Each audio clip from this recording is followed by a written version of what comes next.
teman-teman. Hai. Nah, hari ini kami mau membahas seputar gimana sih kuliahnya di manajemen dan seperti apa. Nah, kita akan berbincang-bincang bagaimana ekspektasi dan realitanya. Nah, apa aja tuh betul. Nah, kami di sini mahasiswa Unmer ingin berbincang tentang seputar pengalaman kami selama semester 1 sampai semester dengan 4 akhir ya nih kayak. Iya. Oke.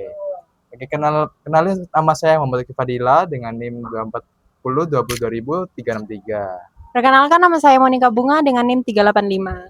Dan saya Puji Hadan Herawati dengan NIM 361. Oke.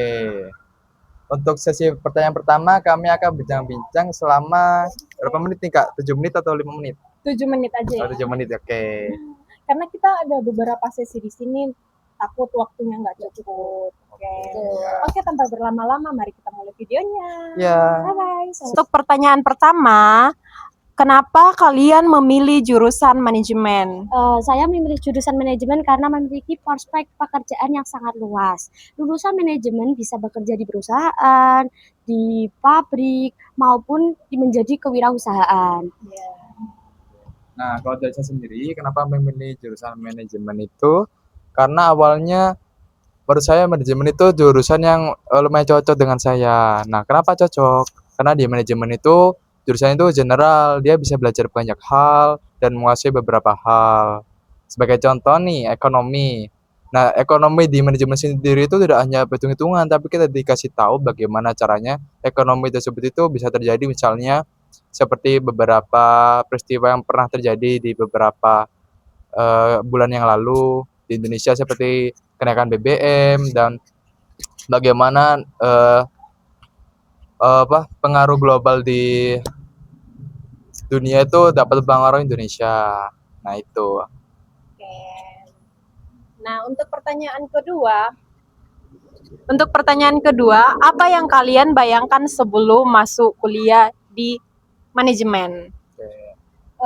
Saya kira kuliah di manajemen itu hanya tentang menghitung laba atau rugi atau tentang bisnis saja. Kak Fadil gimana Kak? Kalau itu bayangan pertama itu bakal lebih kayak kurang sosialisasi, cuman banyak hitungan aja, atau orangnya itu judes-judes. Nah, oh, jadi kayak bayangan kalian tuh cuman sampai di situ aja ya? Iya, betul. Oke, selanjutnya kita masuk dalam pertanyaan ketiga. Kenyataan yang terjadi dari perbandingan bayangan kalian apa?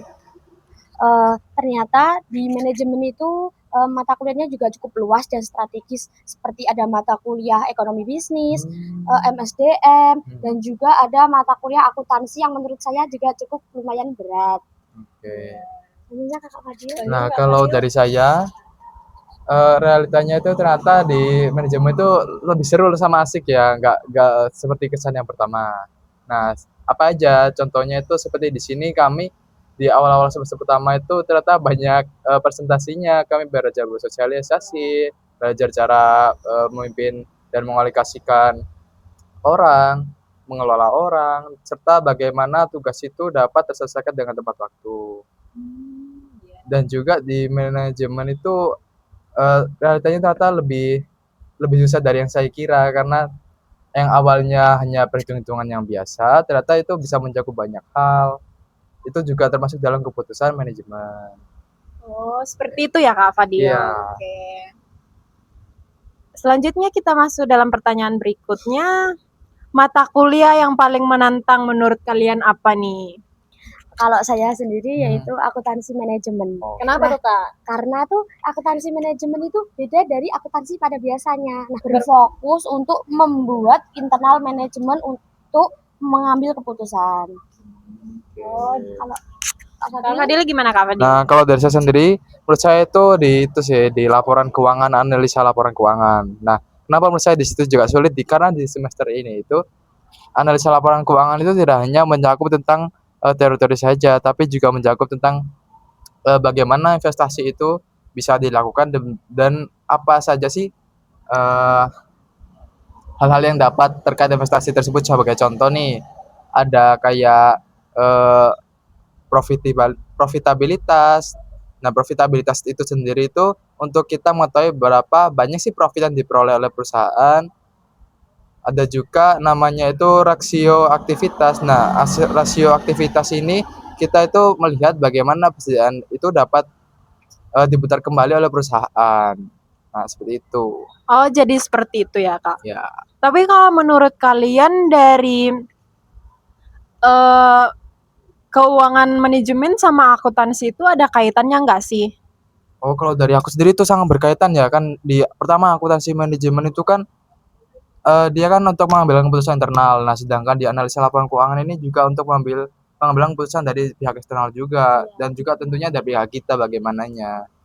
Jadi memang semua mata pelajaran dari manajemen ini Itu saling semua berkaitan ya, berkaitan. nggak ada yang sama sekali nggak nggak ada yang berkaitan. Mungkin dibilangnya kayak saling melengkapi Iya, gitu ya, melengkapi, Kak. heeh. Oke, mungkin kali itu aja yang sesi pertama kita hari ini. Kita tutup, selanjutnya kita masuk dalam sesi 2.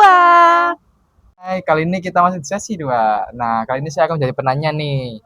Nah, Oke, di sini pertanyaan apa tuh, Kak Fadil? di sini saya akan nanya menurut kalian seberapa penting sih soft skill itu buat jurusan manajemen? Sangat penting ya Kakak Fadil, karena kita tuh di kelas juga sering presentasi. Nah, di mana di suatu perusahaan nanti atau di kerja nanti kita harus bisa lebih banyak berkomunikasi dengan banyak orang.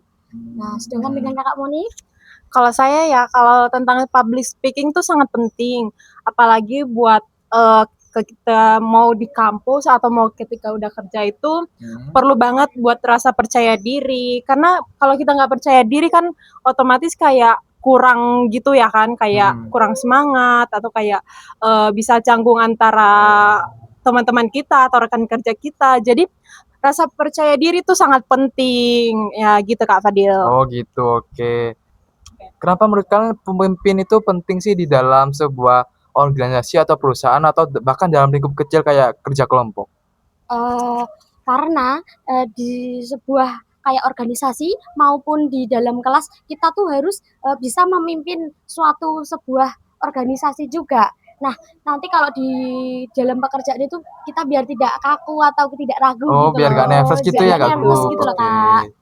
Oke, tadi pertanyaannya tentang jadi seberapa pemimpin? pemimpinnya. Seberapa penting sih pemimpin Oke, itu? kalau menurut saya kalau jadi seorang pemimpin itu sangat penting ya mempelajari seorang pemimpin, terutama kayak dari pengalaman itu, dari pengalaman dari organisasi menjadi seorang pemimpin. Nah, ketika masuk perusahaan nantinya itu bagus banget buat sebagai pengalaman untuk kayak bagaimana cara mengelola, mengarah atau kayak mengatur perusahaan atau rekan kita begitu Kak Fadil. Oke, jadi seberapa penting sih menurut kalian kerja sama tim atau dalam kesehariannya kita gitu?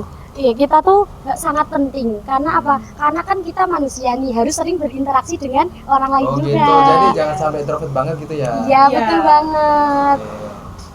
Terus Oke. tindakannya?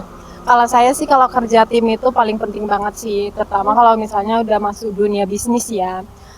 Karena kayak kalau misalnya kita kurang kerja sama itu kan kayak hasilnya tuh kayak kurang banget ya, kayak kurang efektif. Jadi untuk mencapai tujuan dari perusahaan itu atau pekerjaan itu ataupun organisasi perlu banget kolaborasi antara tim itu. Berarti sesama anggota itu harus saling kerjasama ya. Iya. Kalau misalnya nih Kak, ada satu anggota yang dia bilang itu pasif banget nih, kira-kira kalian bakal gimana? Mungkin dengan cara kita bilangin lah. Oh, bilangin. Baik-baik, ya. Ayolah ikut sama kita Ya, biar dia bisa diajak. berbaur. Oh gitu. Kan kayak kita awal-awal maba kan biasanya ada nih awal-awal orang itu kayak mau sosialisasi tapi susah tuh Kak. Mungkin karena dirinya sendiri kan introvert Oh nih, iya, takut betul. sama orang lain. Nggak apa-apa lah, kita harus mengajaknya. Ayolah Iya, ikut benar sama tuh. kita gitu. Berarti di manajemen ini orang introvert itu bisa kayak kita bersosialisasi ya lebih Iya, dewasa betul. gitu kan. Kita boleh tuh saling ngajak. Ya. Kan nggak bagus juga kalau misalnya kita Membiarkan ya Iya. egois. Jangan sampai Jadi kita perlu egois teman-teman. Jadi teman-teman perlu kalau misalnya ada yang introvert itu diajak lah, kayak diajak dalam Main, diajak bermain, nongkrong. iya, kerja tugas. Karena kayak kalau orang introvert kalau kayak nggak diajak itu mereka tuh kayak susah buat kolaborasi Oke, juga. ya. Iya. Kayak sungkan gitu ya? Iya, sungkan. Jadi perlu diajak. Terus kita tanya kenapa kok kamu nggak mau berbaur sama kita, alasannya kenapa. Jadi kayak perlu ditanya juga kenapa ya gitu Kak Fadil. Oke. Oke, kali ini sesi 2-nya udah selesai. Kami tutup. Selanjutnya Selanjutnya kita masuk apa? dalam Sesi sesi 3. 3. Ke sesi 3. Nih, kakak-kakak, kalian lulus dari manajemen ingin menjadi apa sih? Kalau aku sih pengen buka usaha kecil-kecilan dulu ya sambil belajar. Nanti kalau udah bisa mengelola itu kayak aku udah pengen buka usaha yang semakin kayak luas gitu. Jadi kayak bisa membuka lapangan kerja juga gitu. Oke, jadi kayak bermanfaat bagi sekitar gitu ya, Kak. Iya, Kak. Nah, kalau dari saya sendiri itu, saya juga ingin jadi entrepreneur nih habis lulus. Nah, habis lulus saya juga ingin buka usaha, contohnya kayak usaha toko roti atau usaha jualan kopi nih, Kak. Kopi tentunya kopi kafe gitu kan yang kekinian. Sekali. Ya. Keren-keren. Apa sih strategi yang kalian lakukan agar usaha kalian itu bisa lebih maju ke depannya, agar semua orang itu tahu kalau kamu tuh memiliki usaha tersebut? Oke. Kalau saya sih mungkin perlu promosi ya, kayak promosi kepada teman-teman, kayak jual lewat media sosial. Jadi kayak lewat media sosial kan sekarang udah kayak banyak tuh ya kan yang kayak jualan-jualan gitu. Jadi bolehlah kita kayak jual, apalagi kalau punya followers banyak kan. Jadi kayak bisa jualan di media sosial gitu. Kalau Kak Fadil gimana Kak Fadil? Nah, kalau dari aku sendiri itu kalau misalnya jualan kopi ini, nah nanti tuh saya akan buat kayak sekedar promosi dan juga ada brandingnya. Nah, promosinya itu bukan promosi biasa teman-teman. Nah, ini promosinya dari manajemen. Kita balik nanya aja ya Kak Fadil balik nanya ya. Oke. Kalau Kak Fuji nih, apa planningnya ke depan nih, mau jadi apa nih? Kalau saya sendiri tuh inginnya sih menjadi owner ya dari skincare. Skincare apa tuh? Ya, belum memikirkan dari depannya, tapi saya sebenarnya sudah punya rencana kalau ingin membuka suatu produk sendiri. Jadi kayak keren. pengen punya produk sendiri ya? Iya, betul. Wow. Nah, itu dia video kita hari ini, mulai dari membahas ekspektasi versus realita, dari soft skill yang wajib dimiliki, serta gambaran karir sesudah kuliah. Sudah lulus nih, Kak? Oh iya. Aku masih sama sempat sih, Kak. Oh iya, kita sama sempat ya. Ya, itu dia, Kak. Oke, terima kasih yang buat sudah nonton. Bye-bye. Mohon maaf jika ada mengganggu.